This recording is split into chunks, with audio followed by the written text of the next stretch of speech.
our series on basically seizing the objective. Again, this is about physically occupying the position that you're trying to take, whether it's contested by the enemy, by an enemy-held unit, and whether it's an actual game-winning objective or just an important position on the field that you want your units to be part of. But today we're going to talk about it in terms of the mounted assault. This is a situation where you're using some conveyance, whether it's horse or vehicle, to bring your troops into position. Okay. Now, I think that we're going to break this into two parts, and in both cases, a lot of this applies. You're going to read this. Remember, this is a modern military manual, so it's going to be discussing things more in terms of the current armored personnel carriers. But we have to kind of take the concepts and apply it across the entire spectrum of our units that are available to us across the different periods that we're playing. So we're going to talk about mounted infantry, which use horses as a means to reach a key point in the battlefield, potentially even dismounting right in front of the enemy position in an attempt to seize. And we're going to also talk about vehicularly mounted infantry, what we call mechanized infantry typically. Alright, so let's start. We're going to dive into Chapter 3, 102, paragraphs 102, 103, and 104. They make the comment in here that they reinforce the idea that the whole idea of a mounted assault is that it helps you accelerate the execution of the assault, and by allowing great speed and even shock action by getting more units there quickly, overwhelming the enemy at the one point, right? So let's kind of take a quick look at what they have to say. I'm just going to read a couple key sentences out of these paragraphs. In paragraph 102, it's in determining whether to conduct a mounted or dismounted attack, the commander considers the primary mission variables of terrain, obstacles, and the strength of enemy, in this case, anti-armor defenses. Okay. Paragraph 103 is when facing weak, hastily prepared, disorganized resistance, or when attacking with overwhelming combat power, an armored force commander, or as a mounted force commander, can conduct a mounted assault. All right, paragraph 104, this one's key to all types here. The assault force attacks using shock action and firepower to rapidly overrun the enemy position as soon as the commander shifts the supporting fires beyond the objective. Mechanized infantry elements move as close as possible to the objective while remaining mounted in their combat vehicles, or horses, as I'll discuss in a moment. When the danger to the mounted infantry elements exceeds the protection offered by the combat vehicle, the commander gives the order for the infantry elements to dismount from their carriers. Okay, so those are some very key concepts. Let's talk about the last one first, because it has minimal applicability with horse or mounted infantry, and more applicability to vehicularly mounted infantry. So let's talk about that. One of the decision points you have to consider, regardless of how far away from the objective you are, is you want to dismount the troops from horse or vehicles at a point where being mounted is more dangerous for them than not. Okay. Now with horses, it's usually not going to be the case, but some game systems might make horsemen an easier target than infantrymen. So you have to take into consideration, the vulnerability of your mounted infantry versus them on the ground or right on foot. So consider that. With vehicles, it's actually pretty easy to make those decisions, because you either have an armored or unarmored vehicle that will be damaged to a certain degree more easily or not by the enemy's defenses, and the destruction of that vehicle could severely impact your troops. So you have to assess at what point is it too risky for them to stay mounted, and in both cases jump out. Okay, so let's talk about the mounted infantry first, leaving aside the decision about when you dismount as far as the protection goes. Here we go back to the first paragraph, where it talks about considering the terrain, obstacles, and the strength of the anti-armor defenses. Horses in your game system, may be more vulnerable to certain types of fire than others, so you'll want to think in terms of what does the enemy have that is more dangerous to a horseman than it is to a foot soldier. Okay.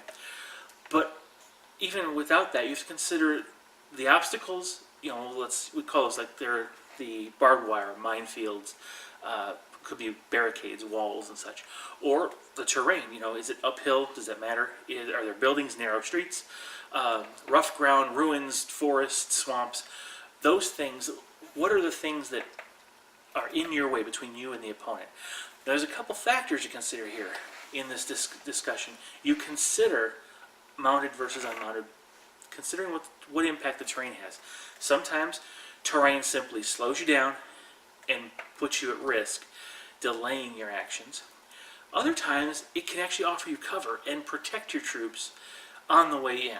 So consider that. So you're not going to want to charge through a minefield, for example, but you may want to skirt around dense forest copse, just so that your opponent doesn't get a good shots on, allowing you to move as swiftly as possible, as close to the enemy as possible. Okay, and then if mounted troops can actually engage with that assault, they can go ahead and charge in, or they can dismount right before they make that charge.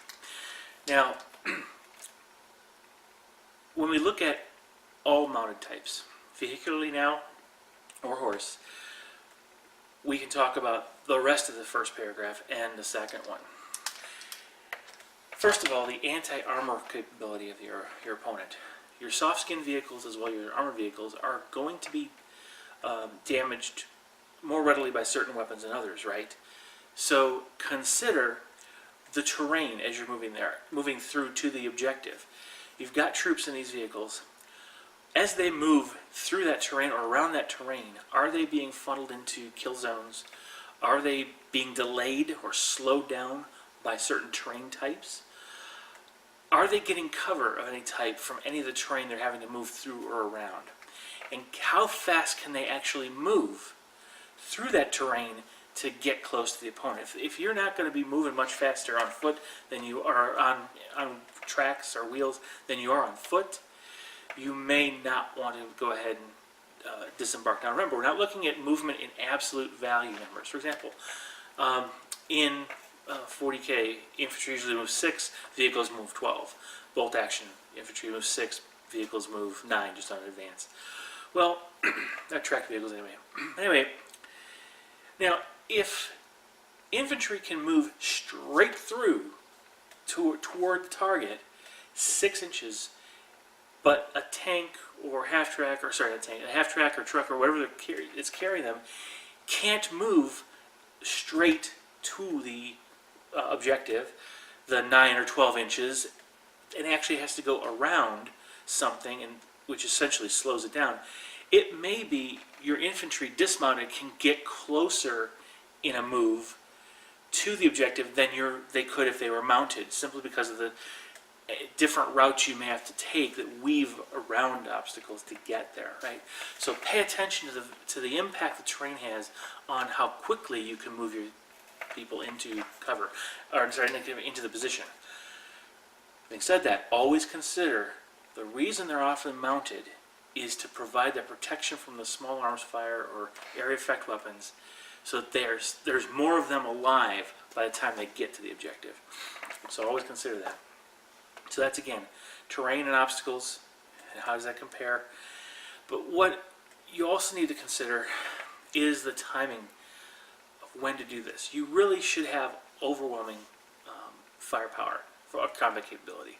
Now, it doesn't mean you outnumber the opponent dozens to one, but it means locally the forces you're going to bring to bear are going to be brought to bear on a smaller portion of the opponent's army. Essentially, they've got too many targets to shoot at. That's part of the shock value. You've got 3 or 4 units zeroing in on this one and converging on this one point. You have maybe a couple enemy units there. They can't shoot at everything. They might not be able to kill everything on its way in. And remember, this is all happening after you've already fixed the supporting elements of his force, like we mentioned in previous videos. So it's not like his other forces are really adding too much to this final climax of the objective here. So in the second paragraph, it's talking about the opponent being weak or the defenses being hastily prepared. For example, charging a position where they're not undercover or in a bunker, for example, or they're not dug in, they're more likely to be suppressed, and as you come in, than they would if they were dug in. Okay, so the hastily prepared defenses is in your advantage, especially disorganized. If your opponent is disorganized already, especially on the objective, you're in a better position to mount this kind of attack. And the idea of overwhelming your opponent has got to be frontal in your mind when you do this.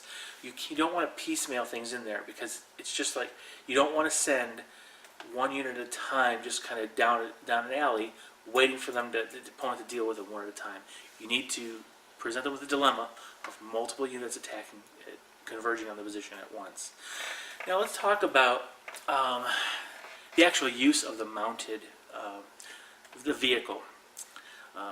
Because in games, it may actually be able to move into the position itself.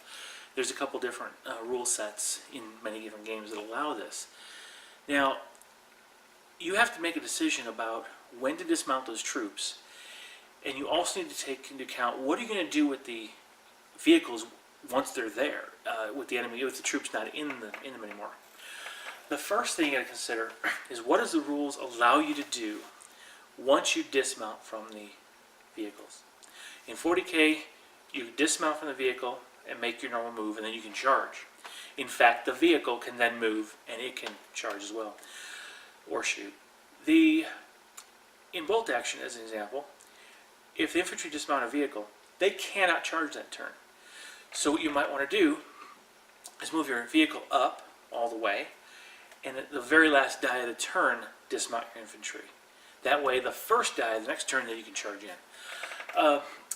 Alternatively, there are some rule mechanisms in bolt action that allow a armored carrier that's of a strong enough armored type to assault or charge through into an enemy position. Now, I'm not familiar with all of the different rule sets, different rule books, different equipment for all the different factions, but keep an eye out for those situations where you have an armored carrier that has an 8+ armor value that is allowed to overrun an enemy position, actually charge, if you will, through an enemy position. That's something to consider, because what you do with your vehicles is either dismount and then use the vehicle to just suppress fire and help whittle down the enemy, or use the vehicle itself to charge into the enemy position. In 40K, that vehicle will potentially prevent overwatch on the attacking unit, the one you actually want to get in there and tackle the opponent. It also can lock them up, keep them in place, where it might prevent some other unit from doing something to you as you're trying to charge. In bolt action, charging with the proper vehicle, armored vehicle, through an enemy position will allow you to, or force the opponent to make a morale check. If they fail the morale check, the unit disperses and it's destroyed. If they succeed, well, then they just move out of the way, basically, and regroup. But there's always that chance that you could potentially wipe out the unit, which is what you're trying to do anyway, right? So always consider your odds and your options. What to do with the vehicle once you've dismounted. And that has a lot to do with the capabilities of the vehicle as well as the rule system. Now, you may want to charge with your infantry first. Do what you can. Some systems may allow you to charge multiple units onto one target before actually engaging any fights. Other systems might require you to engage one fight at a time. Charge, resolve the fight, and whether win or lose. Wait, you can't go on to the second one until the first one's completely resolved and the units are either separated again or one's destroyed. So consider how the vehicle is going to play the part. If you're not going to charge the vehicle in immediately, you want to make sure it's in a position so that should your assaulting units fail in their mission to seize that objective by pushing the opponent off, that your armored vehicles can support to do basically finish up the mission themselves. Again, rules are everything in the game system. Some game systems allow transports to just get close to the opponent and engage and do their own kind of killing and objective contesting, all that. Other game systems make transports a little bit less of a combat vehicle and more of just a conveyance, requiring you to keep them a good distance away from the opponent, in other words, keeping your own friendly units closer, otherwise the unit, quote, flees, right? So pay attention to how you plan on using the vehicles after you've disembarked. That's going to help you determine the order of action, eventually seizing that final position. So once you've done that, you've actually successfully landed on the enemy, you've removed them from the position, or at least forced them off. The next step is called consolidation. Now, ironically, it's this, in the games I play, that happens to be the term, the rule that they use in the game. Now, in this book, in this manual, they use the same word, consolidation. Now, most of us, it's just simply a movement after winning combat, close combat. Some of us, and hopefully a large number of you, but some of us think a little bit differently and thinking more in lines of what I'm about to read from the manual itself. And so I'm going to challenge you to think in these terms. So, consolidation happens, it's paragraph 108 in chapter 3. Once an attacking force takes an enemy position, it consolidates on that position, if doing so is tactically necessary or advantageous. Consolidation is organizing and strengthening a newly acquired position so that it cannot be, or so that it can be used against the enemy. That's the piece I want to talk about. A lot of us think about, okay, now we've taken that unit out. What can our winning unit now go and do? And we move in the direction of, if you will, the next target. Not always a bad thing. I'm not saying, I'll make it clear right now, I'm not saying that that's a bad idea. But I want you to think of, keep one thing in the back of your mind every time you do a consolidation move. What advantages might you have in consolidating onto the position you just took? For example, if it happens to be a objective that counts for victory points, you may need to have more units closer to that center than the opponent, right? Or I'm sorry, more models closer. So you may want to consolidate onto the position, the objective, right? As opposed to moving it out and becoming like a shield, a wall to keep the enemy away. Come onto it and densely pack on that objective. Weigh those kind of things. In the case of where you want to defend, make it hard for you to be assailed. Let's say the position happens to be a good hard cover location. Maybe it's a bunker. You may not want to simply just move toward the next target, but simply to occupy that position, occupy the bunker or terrain, because it will be harder for you to be removed from there, shot out or killed off by occupying it than you would be out in the open.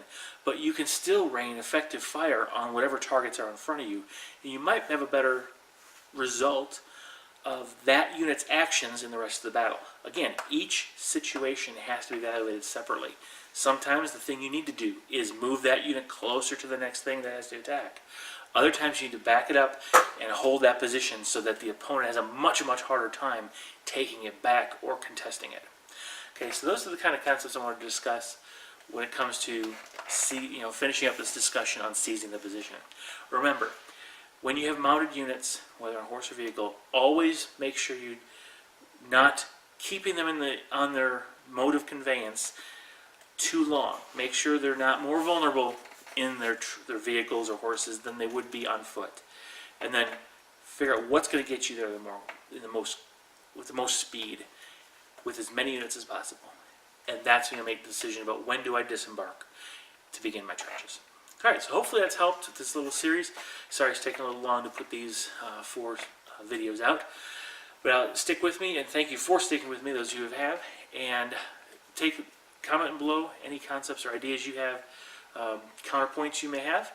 And definitely share, like, and subscribe if you haven't already. And I'll see you in the next video. Bye-bye.